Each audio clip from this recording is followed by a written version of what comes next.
तो इस एपिसोड की स्टार्टिंग होती है और हमें दिखाया जाता है कि शायद वो एक सिटी में होंगी और उसको देखकर ऐसा लगता है कि वो कहीं से भागते हुए आ रही होती है। ठीक है, उसने ऐसे कपड़े पहन रखे होते हैं जिसे देखकर समझ में आ रहा होता है कि वो किसी से बचने की कोशिश कर रही होती है। वो अपने मन में कहती है मैं अपनी मैरिज से फाइनली बच चुकी हूँ, जो कि मेरे ग्रैंडपा के द्वारा फिक्स की गई थी और मुझे लगता है कि अब वो मुझे ढूंढ तो नहीं पाएंगे। जैसे ही वो ये चीज़ सोचती है, कोई इसका हाथ पकड़ लेता है। हमें एक बंदे को दिखाया जाता है जो उसके सामने ही खड़ा होता है। वो कहता है मिस प्लीज़ मुझे एक फेवर कर दीजिए। उसकी ये बात सुनकर वो काफ़ी अचानक से ही उसने ये सब कुछ किया होता है तो थोड़ी घबरा सी भी जाती है। उसकी तरफ देखती है, अपने मन में कहती है वाह ये तो सच में बहुत ही ज़्यादा हैंडसम है वगैरह वगैरह।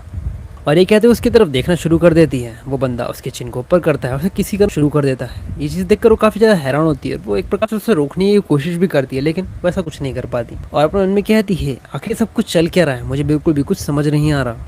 और जैसे ही वो इस चीज़ को सोचती है वो अगले ही पकड़ मार देती है और कहती है क्या क्या तुम पागल हो क्या? तुम्हें समझ नहीं आता कि तुम अचानक से ही किसी को आकर इस तरीके से कैसे किस कर सकते हो?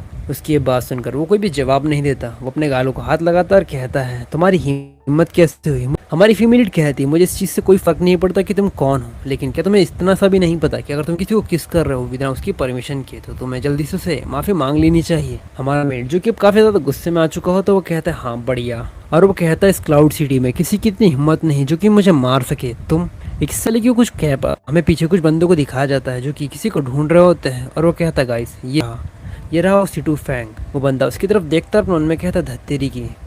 और अपने मन में कहता धत्तेरी के मैं इस सारी चीज़ों को क्लियर नहीं कर पाया। मैंने सोचा अगर मैं इस लड़की को किस करूंगा तो उन लोगों को लगेगा कि कोई कपल यहाँ पर है, लेकिन ऐसा कुछ भी नहीं लगा उन्हें। हमारी फैमिली को भी दिखाया जाता है जो कि इन सारी चीज़ों से काफ़ी हैरान होती है लेकिन वो कुछ नहीं कह पाती और वहाँ से निकलना शुरू कर देती और कहती है मुझे लगता है कि। और वो कहती तुम्हें कई सारे लोग तुम्हारा पीछा कर रहे हैं और तुम्हें ऐसा लगता है कि तुम एक अच्छे इंसान हो, क्या तुम अब यहाँ से भागने नहीं वाले? हमारा मेल लीड उसकी ये बात सुनकर काफ़ी चिढ़ जाता है और कहता है तुम। और वो काफ़ी चिल्लाते हुए कहता है मैं तुम्हें दोबारा कभी भी देखना नहीं चाहता। हमारे फीमेल लीड उसकी तरफ जीभ दिखाते हुए कहती है कमीने मैं भी तुम्हें कभी नहीं देखना चाहती। और ये कहते हुए दोनों अपने रास्ते निकल जाते हैं। लेकिन हमें दिखाया जाता है कि हमारे फीमेल लीड का बाल जो कि उसके बटन में ही फंस जाता है और जैसे ही वो फंसता है हमारा मेल वहाँ से काफ़ी तेज़ी से भागना शुरू कर देता है। फीमेल उसे काफ़ी आवाज़ लगाकर रोकने की कोशिश भी करती है लेकिन वो उसकी कोई भी बात नहीं सुनता। और हमें दिखाया जाता है कि आखिर वहाँ पर सब कुछ चल क्या रहा होता है। हमारी फीमेल जिसके बाल उसमें अटके हुए होते हैं वो उसे बस रोकने की कोशिश कर रही होती है, कहती है प्लीज़ रुक जाओ, लेकिन वो उसकी कोई भी बात नहीं सुनता। और इस बार वो मदद के लिए चिल्ला रही होती है कि प्लीज़ मेरी मदद करो।